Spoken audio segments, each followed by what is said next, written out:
बहुत बहुत स्वागत है पुनः इस वीडियो सीरीज में। साथियों, बिहार बोर्ड 12th आर्ट्स के विद्यार्थियों के लिए हम हिस्ट्री सब्जेक्ट के प्रथम चैप्टर का प्रश्न उत्तर का ये वीडियो सीरीज लाए हैं। और पिछले 2 वीडियो में हमने लघु उत्तरीय प्रश्न उत्तर कराया था, जिसमें बहुत सारे उत्तरों को हमने आसान ढंग में रखा था, जिसका आप नोट्स आप बना भी रहे होंगे। आइए आज हम सभी दीर्घ उत्तरीय प्रश्न इसी पाठ का करते हैं।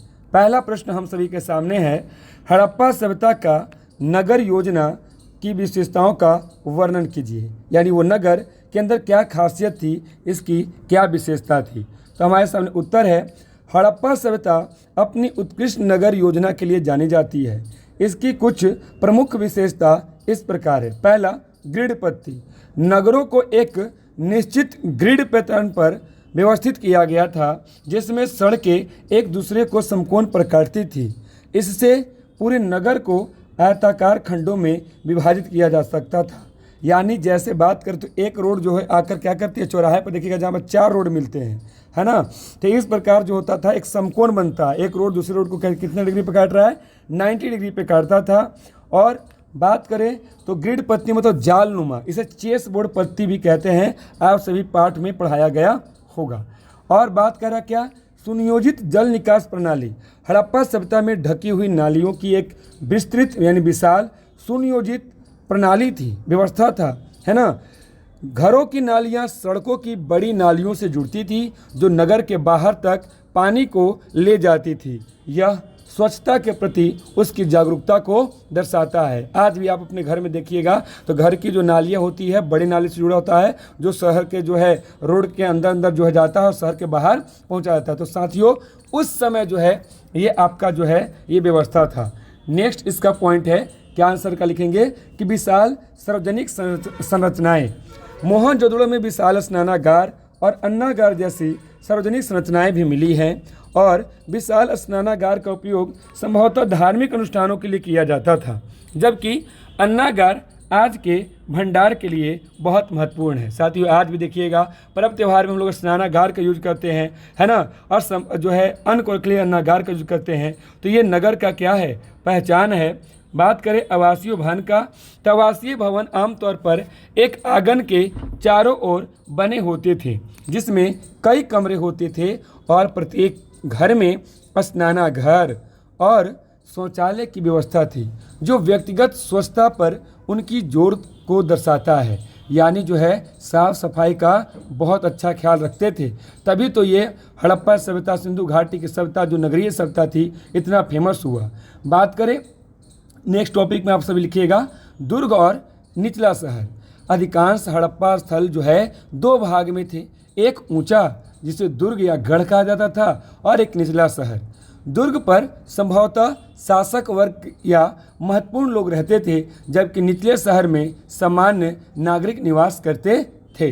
इस प्रश्न का उत्तर हो गया। चलते हैं हम सभी अगले प्रश्न पर। हमारे सामने अगला प्रश्न है, हड़प्पा सभ्यता के सामाजिक और आर्थिक जीवन पर प्रकाश डालिए, है ना। कि उसका सामाजिक कैसा था, उन लोग जो है क्या क्या जो आर्थिक क्रिया करते थे, मतलब रुपये पैसे किस तरह से कमाते थे, या किस प्रकार से आदान प्रदान करते थे, जीवन जीते थे, इसके बारे में जो है प्रश्न पूछ रहा है उस समय का। आइए हम सभी उत्तर देखते हैं।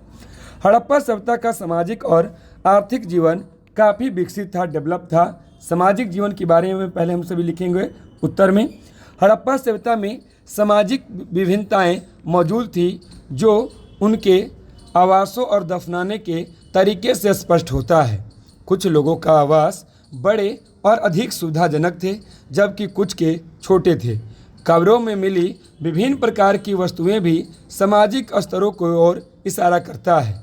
हालांकि यह कहना मुश्किल है कि समाज कितनी स्पष्ट श्रेणियां थीं। साथियों, मरने के बाद इन लोग को जो है ना कब्र में कुछ सामान रख देते थे। उनको लगता था कि दूसरी दुनिया में गए हैं, जिसकी उनकी आवश्यकता होगा, है ना। तो जो अमीर होंगे वो क्या करेंगे, अच्छे अच्छे जो है हीरे जवाहरात रत्न आभूषण रखेंगे। और जो गरीब होंगे बेचारे, कुछ जो है लोहे के, या लोहा तो उसमें नहीं था, धातु का, अन्य धातु का उपयोग किया जाएगा। अब बात करें आर्थिक जीवन का, तो हड़प्पा सभ्यता की अर्थव्यवस्था कृषि, पशुपालन और व्यापार पर आधारित था। यानी जो है इन लोग का आर्थिक जीवन किस पर चल रहा था, कृषि पर, पशुपालन पर और व्यापार पर। बात करें कृषि, तो कृषि जो है सिंधु घाटी की उपजाऊ भूमि में गेहूं, जौ, दालें, तिल, सरसों जैसी फसलें उगाई जाती थी। सिंचाई के लिए नहरों और जलाशयों का उपयोग किया जाता था। बात करें तो पशुपालन में इन लोग भेड़, बकरी, भैंस और बैल जैसे जानवरों को पालते थे, है ना, और इनका दूध, मांस और कृषि कार्यों के लिए उपयोग किया जाता था। बात करें तो शिल्प और उद्योग, मतलब यहाँ पे कुछ सामान भी लोग बनाते थे, है ना, नए नए सामान का निर्माण भी करते थे। तो हड़प्पा के लोग विभिन्न प्रकार के शिल्पों में भी निपुण थे। शिल्पों मतलब जहाँ पर कुछ बनाया जाता था कलाकारी के तौर पे, है ना, या जो है दैनिक सामान का उपयोग वस्तुएं बनाया जाता था। जैसे मिट्टी का बर्तन बनाना, मन के मतलब घड़े बनाना, धातु का मतलब धातु का सामान बनाना, वस्त्र का निर्माण भी होता था। बात करें तो व्यापार भी था।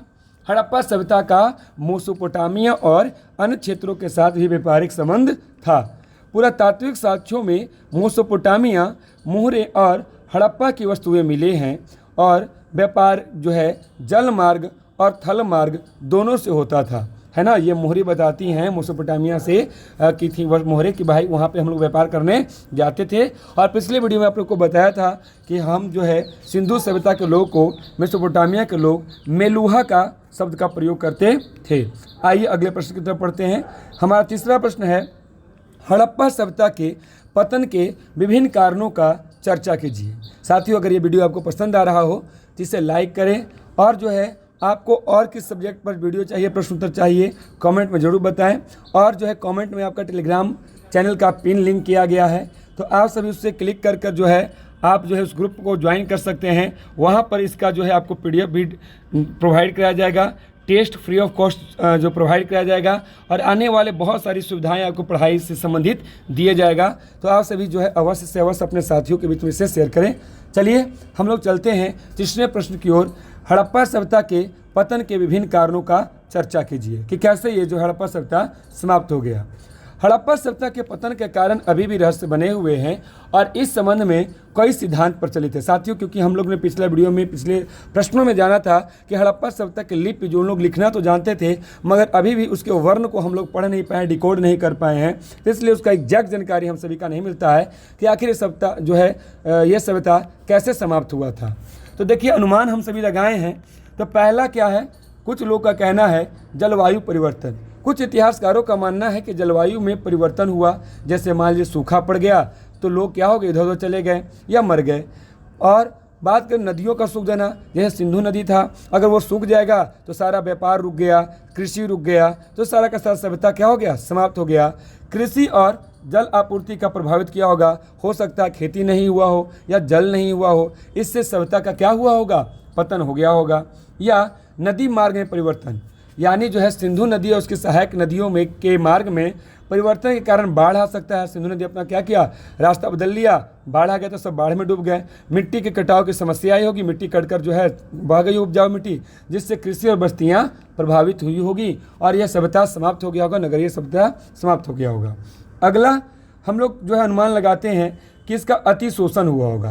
कुछ विद्वानों का मानना है कि संसाधनों का अत्यधिक दोहन, जैसे वनों की कटाई हो गया, भूमि का अत्यधिक उपयोग हो गया, है ना, ने पर्यावरण को नुकसान पहुंचाया होगा और सभ्यता का पतन में योगदान दिया होगा। वन काट देंगे तो फिर जो है ना, हमारा पर्यावरण, है ना, इन्वायरमेंट इफेक्ट होता है, जिसके कारण भी समस्याएं खड़ी हो सकती है। और बात करें तो एक अनुमान है कि बाहरी आक्रमण हुआ होगा। कुछ पुरातात्विक साक्ष्यों के आधार पर यह तर्क दिया जाता है कि आर्यों जैसे बाहरी समूहों का आक्रमण हड़प्पा सभ्यता को नष्ट कर दिया होगा। हालांकि इस सिद्धांत को व्यापक रूप से स्वीकार नहीं किया गया है। आप सभी पढ़े होंगे कि अब जो है हड़प्पा सभ्यता के बाद जो है आर्य जो कि यहाँ पे भारत में आए मध्य एशिया से, है ना, और यहाँ पर जो है वैदिक समाज की जो है ना, और जो है शुरुआत किया था।